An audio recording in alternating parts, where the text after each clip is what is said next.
Digital تصویر جس کا دارالعلوم ہمارا کرنگی کا جو ادارہ ہے اس کے جواز کا فتویٰ دیتا ہے کہ ڈیجیٹل تصویر کی اجازت ہے، تو اور اس کی دلیل وہ یہ دیتے ہیں کہ یہ تصویر کے حکم میں داخل نہیں ہے بلکہ یہ عکس ہے، یہ تصویر کے حکم میں داخل نہیں ہے۔ تو میرا سوال آپ سے یہ ہے کہ تصویر کے حکم میں اس کو داخل نہ کرنا، عقل اس بات کو نہیں مانتی کیونکہ بظاہر ڈیجیٹل تصویر بھی پوری تصویر ہی نظر آتی ہے، تو اس پر آپ تھوڑی سی وضاحت کر دیجئے۔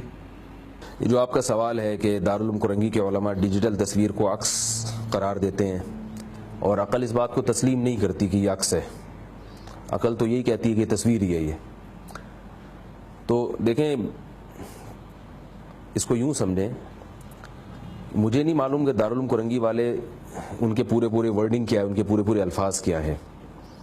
ایسا نہیں ہے کہ کوئی بھی اس کو 100% عکس مانتا ہو، جہاں تک مجھے دارالعلوم کرنگی والوں کے بارے میں معلومات ہیں، وہاں کے علماء کے بارے میں، ایسا نہیں ہے کہ وہ اس کو عکس کہتے ہیں۔ بات یہ ہے کہ آپ جو کہہ رہے ہو کہ یہ عکس نہیں ہے، تو ٹھیک ہے عکس نہیں ہے، لیکن 100% یہ وہ تصویر بھی نہیں ہے جو نبی صلی اللہ علیہ وسلم کے دور میں ہوا کرتی تھی۔ یہ معاملہ اس کا بین ہے۔ اب ہم نے یہ دیکھنا ہے کہ یہ مشابہت اس میں کس کی زیادہ ہے، عکس کے زیادہ مشابہ ہے یا اس تصویر کے زیادہ مشابہ ہے جو رسول اللہ صلی اللہ علیہ وسلم کے دور میں ہوا کرتی تھی۔ تو دونوں چیزیں ہیں۔ عکس میں ایک چیز یہ ہوتی ہے کہ جب تک آپ شیشے کے سامنے ہوتے ہیں، گلاس کے یعنی آئینے کے سامنے ہوتے ہیں، تو آپ نظر آتے ہیں، جیسے ہی آپ ہٹتے ہیں تو آپ کی پکچر غائب ہو جاتی ہے۔ اس لحاظ سے اگر ڈیجیٹل کیمرے کی تصویر کو دیکھا جائے تو ظاہر یہ عکس نہیں ہے، کیونکہ آپ کیمرے کے سامنے ہوتے ہیں، نظر آتے ہیں، کیمرے سے ہٹے جاتے ہیں تو بھی آپ نظر آ رہے ہوتے ہیں، بلکہ 1000 سال کے بعد بھی آپ کی وہ ویڈیو دکھائی جا سکتی ہے۔ اس لحاظ سے تو اس میں قرار ہے۔ لیکن کیا نبی صلی اللہ علیہ وسلم کے دور میں جو تصاویر ہوتی تھی، ہاتھ سے بنائی جاتی تھی اور بالکل اس میں قرار ہوتا تھا، ثبات ہوتا تھا، کیا وہ اس میں 100% پایا جاتا ہے؟ تو ایسا نہیں ہے۔ یہ کہیں پرنٹڈ نہیں ہوتی، جب تک یہ کیمرے کی اسکرین پر ہوتی ہے یہ پرنٹڈ نہیں ہوتی، یہ برقی لہروں کی شکل میں آتی ہے اور غائب ہو جاتی ہے۔ آپ نے جیسے ہی تار کھینچی یا جیسے ہی سوئچ آف کیا یہ غائب ہو گئی۔ اب غائب ہو کر یہ تصویر کی شکل میں کہیں بھی محفوظ نہیں ہوتی۔ جو پہلے کیمرے آیا کرتے تھے اور اب جو ڈیجیٹل کیمرے آ رہے ہیں ان میں یہی بہت بڑا بنیادی فرق ہے۔ پہلے جو کیمرے آتے تھے اس میں تصویر ریل کی شکل میں باقاعدہ محفوظ ہوتی تھی، ریل پہ نیگیٹو بنتا تھا، وہ نیگیٹو میں آنکھ، کان، ناک سب چیزیں ہوتی تھیں، وہ پرنٹڈ ہوتی تھی، وہ ویسی تصویر ہوتی تھی جو نبی صلی اللہ علیہ وسلم کے دور میں جس طرح تصاویر محفوظ ہوا کرتی تھی۔ ڈیجیٹل کیمرہ آپ کی جو تصویر کو سیو کرتا ہے وہ کبھی بھی تصویری شکل میں محفوظ نہیں کرتا، وہ 0101 جو ایک ڈیجٹ کی فارم میں جو ہے نا اس کو وہ سیو کرتا ہے، وہ کمانڈ ہوتی ہے۔ جب آپ اس کو کمانڈ دیتے ہیں تو وہ اسی عمل کو ریورس کر کے انہی لہروں کو دوبارہ انسانی آنکھ، ناک، کان اور دل، دماغ، جگر انسانی آنکھ، ناک، کان کی شکل میں دوبارہ لہروں کی شکل میں اس کو تبدیل کر دیتا ہے۔ تو وہ لہریں بن رہی ہوتی ہیں جو سیکنڈ میں ہزاروں دفعہ وہ ڈاٹ بنتے ہیں اور ڈاٹ ٹوٹتے ہیں۔ تو اس لحاظ سے اس میں قرار نہیں ہے، جیسے کسی کاغذ پہ ایک چیز محفوظ ہو جاتی ہے ایسے قرار نہیں ہے۔ ڈیجیٹل تصویر جب تک اسکرین پر ہوگی یا کیمرے میں ہوگی کہیں بھی آپ کو تصویر کی شکل میں وہ نظر آئے گی نہیں۔ آپ کیمرہ توڑ تاڑ کے پورا برابر کر دیں، کہیں بھی آپ کو وہ تصویر نظر، جیسے میری ابھی ویڈیو بن رہی ہے، تو جب تک یہ اسکرین پر آپ لیپ ٹاپ کی یا ٹیلی ویژن کی اسکرین پر آپ دیکھیں گے آپ کو نظر آئے گی، جیسے ہی آپ نے سوئچ آف کیا وہ لہریں غائب، وہ فنا ہو جاتی ہیں وہ لہریں۔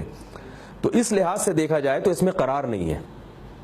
اب دیکھنا ہم نے یہ ہے کہ نہ تو یہ عکس ہے اور نہ یہ اس میں قرار ہے، تو مشابہت کس سے اس کی زیادہ ہے؟ تو میری ذاتی رائے یہ ہے کہ اس کی مشابہت عکس سے زیادہ ہے، یعنی اشبہ بالعکس کہا جاتا ہے اس کو، یعنی علمی زبان میں اشبہ بالعکس، عکس سے مشابہت اس کی زیادہ ہے۔ اس لیے زیادہ ہے کہ یہ جو لہریں آ کے ٹوٹ رہی ہیں نا، یعنی عکس جب ہمارا بنتا ہے، آئینے کے سامنے ہم کھڑے ہوتے ہیں تو اس میں بھی ہماری لہریں نکل رہی ہوتی ہیں اور آئینہ ان لہروں کو ریورس کر رہا ہوتا ہے۔ تو ڈیجیٹل کیمرہ کیا کر رہا ہوتا ہے کہ آپ کے چہرے پر روشنی پڑی، یہ روشنی گئی کیمرے کی یعنی گلاسز پر، اور وہاں جا کے پھر وہ لہروں میں تبدیل ہوئی اور وہ لہریں وہاں جا کے دوبارہ ریورس ہو جاتی ہیں۔ تو لہریں بننے اور ٹوٹنے کے عمل میں یہ عکس کے مشابہ ہے۔ ہاں، ایک سائنس کا کمال ہے کہ آئینہ آپ کی ان لہروں کو محفوظ نہیں رکھتا، وہ لہریں ٹکرا کے واپس کر دیتا ہے، اور ڈیجیٹل کیمرہ کیا کرتا ہے کہ ان لہریں کو ضبط کر کے محفوظ کر لیتا ہے، جب چاہیں آپ بٹن دبا کے وہ لہریں دوبارہ اسکرین پہ لا سکتے ہیں۔ تو میری رائے یہ ہے کہ یہ اس میں عکس کی مشابہت زیادہ ہے، اس میں تصویر کا عنصر کم ہے۔ دوسرا ایک مسئلہ یہ ہے اس میں کہ جو ڈیجیٹل کیمرے کے جو ماہرین ہیں، ہماری ان سے براہ راست بات ہوئی ہے، وہ کہتے ہیں کہ یہ بعین ہی وہی عمل ہے جو انسانی آنکھ کر رہی ہے. یعنی ڈیجیٹل کیمرہ انسانی آنکھ کو دیکھ کر ایجاد کیا گیا ہے. کیسے؟ سائنسدانوں نے غور کیا کہ انسانی آنکھ تصویر کیسے بناتی ہے، تو وہی پروسیس ہوتا ہے جو میں نے آپ کے سامنے بیان کیا. ابھی میں جب آپ کو دیکھ رہا ہوں تو روشنی کی لہریں ٹکرا کے میری آنکھوں کے پردے پر لگتی ہیں، پھر یہ برقی لہروں میں تبدیل ہوتی ہیں، پھر یہ عمل ریورس ہوتا ہے. تو جو ڈیجیٹل کیمرے کے جو ماہرین ہیں انہوں نے ہمیں بتایا کہ کیمرہ انسانی آنکھ کی نقل ہے. تو سائنسدانوں نے بالکل یہی عمل کیا کہ اسی ترتیب سے گلاسز کو جوڑا، اور وہی پروسیس ہوتا ہے. وہ اس کے لیے الیکٹرک کا سہارا لیتے ہیں، وہ بجلی کا سہارا لیتے ہیں، اور اس سے وہ عمل پورا وجود میں آتا ہے. تو اب میں یہ سوال کرتا ہوں کہ جیسے میں آپ کو دیکھ رہا ہوں تو حقیقت میں آپ کی تصویر بن رہی ہے، لیکن کیا میں اس عمل کو تصویر سازی کہہ سکتا ہوں؟ ہرگز نہیں. بلکہ میں کیا کہتا ہوں، میں آپ کو دیکھ رہا ہوں، آپ کی تصویر کو نہیں دیکھ رہا. تو اگر ہم اس کو آنکھ کے مشابہ مانتے ہیں تو اس کا مطلب ڈیجیٹل کیمرہ انسان کی تصویر نہیں بنا رہا، بلکہ عین اسی انسان کو منظر پہ دکھا رہا ہے وہ.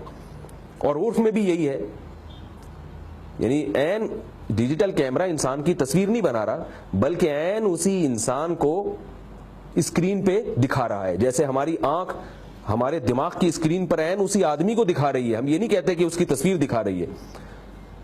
تو اسی طرح ڈیجیٹل کیمرہ بھی اس انسان کی شبیہ کو نہیں دکھا رہا یا تصویر کو نہیں دکھا رہا، بلکہ عین اسی انسان کو دکھا رہا ہے. یعنی یہ تعبیر زیادہ مناسب ہے بنسبت اس تعبیر کے کہ ہم اس کو تصویر سازی کا عمل کہیں. اور عرف میں اگر دیکھا جائے تو عرف میں بھی جب کوئی شخص ٹیلی ویژن میں آتا ہے تو آپ کبھی یہ نہیں کہتے کہ یہ اس کی تصویر ٹی وی میں آ رہی ہے، بلکہ ہم کیا کہتے ہیں، حضرت فلاں نے ٹیلی ویژن میں آ کے لوگوں سے خطاب کیا، یا فلاں کا خطاب چلایا گیا ٹیلی ویژن میں. اس کو تصویر سازی کہا نہیں جاتا. اور جو لوگ جو ڈرامے اور فلمیں بناتے ہیں، اگر ان کی تعبیرات آپ پڑھیں تو وہ بھی اس کو عکس بندی کا عمل کہتے ہیں، اس کو تصویر سازی کا عمل نہیں کہتے. تو میں پھر بھی یہ کہوں گا کہ 100% عکس نہیں ہے اور 100% تصویر نہیں ہے. ہم نے یہ دیکھنا ہے کہ اس کی مشابہت عکس سے زیادہ ہے یا تصویر سے زیادہ. تو میری رائے یہ ہے کہ یہ اس کی مشابہت تصویر سے زیادہ ہے. اور اگر ہم مان لیں کہ یہ تصویر ہے تو سوال یہ پیدا ہوتا ہے کہ رسول اللہ صلی اللہ علیہ وسلم کے دور میں اگر تصویر کے وہ استعمالات ہوتے جو ہمارے زمانے میں ہیں، تصویر سے وہ فوائد وابستہ ہوتے اور تصویر استعمال نہ کرنے کے وہ نقصانات ہوتے جو ہمارے زمانے میں، تو کیا نبی صلی اللہ علیہ وسلم اس کی اجازت دیتے؟ اس کے بارے میں احادیث خاموش ہیں. اور جہاں روایت اور احادیث خاموش ہوں گی وہاں علماء کے لیے اجتہاد کا دروازہ کھلا ہوا ہے. لوگ اکثر یہ سوال کرتے ہیں کہ تصویر سازی تو حرام ہے، یہ تو نبی نے صاف منع کیا ہے، تو ہم کہتے ہیں حرام ہے، لیکن اس موقع پر بھی حرام ہے یا نہیں ہے؟ ایک طرف الیکٹرانک میڈیا کا استعمال کر کے دنیا میں کفر کو پھیلایا جا رہا ہے، ایک طرف الیکٹرانک میڈیا کا استعمال کر کے فحاشی اور بے حیائی کے دروازے آپ نے چوپٹ کھول دیے. تو کیا قرآن و سنت کی دعوت پھیلانے کے لیے کیا اسی طرح سے الیکٹرانک میڈیا کا استعمال اس وقت ضروری نہیں ہے کیا؟ تو اگر نبی صلی اللہ علیہ وسلم کے دور میں یہ استعمال ہوتا تو آپ اجازت دیتے یا نہیں دیتے؟ اس کے بارے میں حدیث خاموش ہے. لیکن احادیث میں اشارے ملتے ہیں اس کے. وہ اشارہ کیا ہے؟ تصویر سازی پر جو وعید ہے وہی وعید کتا پالنے پر بھی ہے. حدیث میں آتا ہے کہ لا تدخلوا ملائکۃ بیتا فیہا صورت حیوان او انسان، کہ فرشتے اس گھر میں داخل نہیں ہوتے جس میں انسان یا جانور کی تصویر ہو. بیائی یہی الفاظ کتے کے بارے میں بھی ہیں کہ جس گھر میں کتا ہوگا فرشتے اس میں داخل نہیں ہوتے. لیکن ہم دیکھتے ہیں کہ شکار کے لیے کتا پالنا جائز ہے. ہم یہ دیکھتے ہیں کہ حفاظت کے لیے کتا پالنا جائز ہے، اس کی اجازت ہے. حدیث قرآن میں شکاری کتے کا اللہ نے تذکرہ کیا ہے. تو اب تصویر کا اس زمانے میں کوئی مفید استعمال تھا ہی نہیں،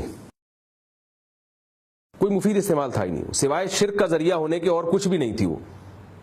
اور اس میں مزاحات لخلق اللہ بھی تھا کہ اللہ کی نقل اتارنا. تو ہم یہ اس بارے میں علماء یعنی غور کر سکتے ہیں، اس میں بحث کی جا سکتی ہے کہ جب کتا پالنا وہ بھی حرام ہے لیکن ایک معمولی سے فائدے کے لیے، وہ فائدہ کیا ہے؟ شکار. حالانکہ شکار کوئی ایسی ضرورت نہیں ہے جس پر انسان کی بقا موقوف ہو، ایمان موقوف ہو، اور گھر کی حفاظت کے اور بھی بہت سارے طریقے ہو سکتے ہیں. لیکن اس فائدے کے لیے جب کتا پالنے کی اجازت دی گئی تو تصویر سازی میں اگر وہ فائدے ہوتے جو آج ہمیں نظر آ رہے ہیں کہ آپ چند سیکنڈوں میں اپنی بات کروڑوں لوگوں تک پہنچا دیتے ہیں. آپ آڈیو بیان دیں، اس میں جو ویورز ہیں ان کو دیکھیں اور ویڈیو بیان میں دیکھیں، زمین آسمان کا فرق ہوتا ہے. میں تو خود یہ تجربہ کر چکا ہوں. میں اپنی ویڈیو نہیں بنواتا تھا، میں حالانکہ جائز سمجھتا تھا، اس کے باوجود میں نہیں بنواتا تھا. میں لوگوں سے کہتا تھا کہ یار اصل تو سننا ہے نا، بات پہنچانا ہے نا تو وہ آڈیو میں بھی تو اسی طرح پہنچتی ہے جیسے ویڈیو میں پہنچتی ہے. لیکن ایک دن میں نے تجربہ کر کے دیکھا تو اندازہ ہوا کہ آپ جب ویڈیو بیان کرتے ہیں تو آپ کے لسنر کی تعداد ہزاروں میں پہنچ جاتی ہے, اور جب آپ آڈیو بیان ہوتا ہے تو درجنوں میں بھی تعداد آپ کی نہیں پہنچتی. اتنا زیادہ فرق ہے, اس لیے کہ یہ نیچرل طریقہ ہے کسی کی بات کو سننے کا کہ آپ اس کی باڈی لینگویج بھی دیکھتے ہیں, آپ اس کے چہرے کے جو ایکسپریشن ہے وہ بھی آپ دیکھتے ہیں. تو اس لیے اس زمانے میں اگر ہم اس کو ویڈیو کو تصویر مان بھی لیں تو پھر اگلی بحث یہ ہوگی کہ تصویر کیا ان مواقع پہ بھی اس کا استعمال ناجائز ہی رہے گا, جبکہ مسلمانوں کا بہت زیادہ مفاد اس سے وابستہ ہو چکا ہے. آپ کفر اپنی دعوت کو بھرپور طریقے سے ٹیلی ویژن کے ذریعے اور الیکٹرانک میڈیا استعمال کر کے اور کیمرے استعمال کر کے وہ اپنی دعوت کو پوری دنیا میں پھیلا رہا ہے, اور آپ ایک محدود ہو کے بیٹھے ہوئے ہیں. آپ کہتے ہیں کہ نہیں جی میری بات صرف 4 آدمی سنیں, میں 4 لاکھ یا 4 کروڑ کو اپنی بات سنانا ہی نہیں چاہتا. تو اس سے نتیجہ یہ نکلے گا کہ کفر کی دعوت پھیل جائے گی اور جرائم کی دعوت تو پوری دنیا میں پھیل جائے گی, مگر عدل و انصاف کی دعوت یا مذہب کی دعوت یا اللہ اس کے رسول کا قانون وہ چند لوگوں تک ہی پہنچ پائے گا, اور آخر میں پھر وہ لوگ بھی مغلوب ہو کر شکست کھا جائیں گے, نتیجتاً وہ ان کی نسلیں بھی دین سے دور ہو جائیں گی. تو اس ضرورت کو دیکھ کر بھی فیصلہ کرنا چاہیے. ان تمام چیزوں کو مد نظر رکھ کر پھر علماء نے یہ فیصلہ کیا ہے کہ اس زمانے میں ڈیجیٹل کیمرے کا استعمال نہ صرف جائز ہے بلکہ وقت کی ایک بہت بڑی ضرورت ہے. کوئی چیز بذات خود حلال یا حرام نہیں ہوتی, اس کا استعمال غلط ہوتا ہے. دیکھیں یہ قاعدہ کلیہ نہیں ہے, کچھ چیزیں تو ایسی ہیں جو بذات خود ہی غلط ہیں چاہے ان کا کتنا ہی اچھا استعمال ہو. شراب پر اللہ نے پابندی لگا دی ہے, اب اس میں بہت سارے فائدے بھی ہیں, خود قرآن نے کہا فیہ منافع للناس واسمہما اکبر من نفعہما. سود حرام ہی رہے گا چاہے آپ کو اس میں کتنے فائدے نظر آئیں, زنا ہمیشہ حرام ہی رہے گا, چوری حرام ہی رہے گی, والدین سے بدسلوکی حرام ہی رہے گی. تو کچھ چیزیں تو ایسی ہیں جو حرام رہیں گی, کچھ چیزیں ایسی ہیں جن کو شریعت نے اجمالی طور پر بیان کیا ہے. جیسے ریشم پہننا حرام ہے مگر شریعت نے بتا دیا کہ میدان جنگ میں جائز ہے کیونکہ تلوار اس پہ اثر نہیں کرتی. ریشم پہننا حرام ہے مگر کسی کو اگر الرجی ہو, خارش کی بیماری ہو تو کہتے ہیں اس میں ریشم فائدہ پہنچاتا ہے, تو وہاں نبی نے اجازت دے دی. بالوں کو 40 سال کی عمر کے بعد کالا کرنا ناجائز ہے مگر کچھ مواقع ایسے ہیں جہاں کیونکہ ایک بہت بڑا مفاد وابستہ تھا تو شریعت نے اجازت دے دی. تو ایسے ہی کچھ چیزیں ایسی ہیں جو وقت کے ساتھ اور زمانے کے ساتھ اس میں تبدیلی ہو سکتی ہے. اس میں ہم یہ کہہ سکتے ہیں کہ بذات خود یہ چیز حرام نہیں تھی, چونکہ استعمال کرنے والے کی نیت خراب تھی اس لیے حرام قرار دے دیا. اب 40 سال کے بعد اگر آپ بال کالے کر رہے ہو تو آپ کی نیت میں گڑبڑ ہے, آپ بوڑھے ہو گئے اور اپنے آپ کو خام میں جوان دکھانے کی کوشش کرو تو یہ جھوٹ ہے. آپ کہہ سکتے ہیں نہیں جھوٹ نہیں ہے, میں تو سب کو بتا رہا ہوں کہ میری ڈیٹ آف برتھ ہے, میں تو 50 سال کا ہو گیا ہوں. تو سوال پیدا ہوتا ہے جب ہو گئے تو پھر آپ کو 50 ہی کا لگنا چاہیے نا, آپ نیچر کے فطرت کے خلاف کیوں چل رہے ہو, آپ کیوں اپنے آپ کو یہ شو کر رہے ہو کہ میں 18 سال کا ہوں. تو یہ چیز شریعت کے مزاج کے خلاف ہے کہ آپ زمینی حقائق کو دیکھ کے چلیں. اب اگر آپ 50 سال کے ہو گئے ہیں تو اچھی خوراکیں کھائیں, ایکسرسائز کر کے اپنے آپ کو جوان کرنے کی کوشش کریں. اس میں اگر آپ کے بال بھی کالے ہو جاتے ہیں تو بہت اچھی بات ہے, لیکن آپ جناب ایسا گیٹ اپ بنا کے رکھیں تو یہ غلط ہے. اسی طرح حدیث میں آتا ہے کہ عورت کو مرد کی مشابہت سے منع کیا, مردوں کو عورت کی مشابہت سے. یہ بھی اللہ کی تخلیق کو تبدیل کرنے والی بات ہے, تو تخلیق کو تبدیل کرنا یہ غلط ہے. لیکن اگر کسی عورت کو جاسوس بن کے جانا ہے کسی ملک میں اور اس کو مردوں کا گیٹ اپ اختیار کرنا ہے تو وہ غلط کام وہ صحیح بن جاتا ہے. تو یہاں بھی یہی ہے کہ تصویر کی جو میں نے مثال دی ناجائز ہے کیونکہ اس کا مقصد اللہ کی تخلیق کی نقل اتارنا یا شرک اور بت پرستی کا ایک ذریعہ تھی. آج بھی ہم کہتے ہیں تصویر حرام ہے, تصویر کو حلال کوئی بھی نہیں کر سکتا.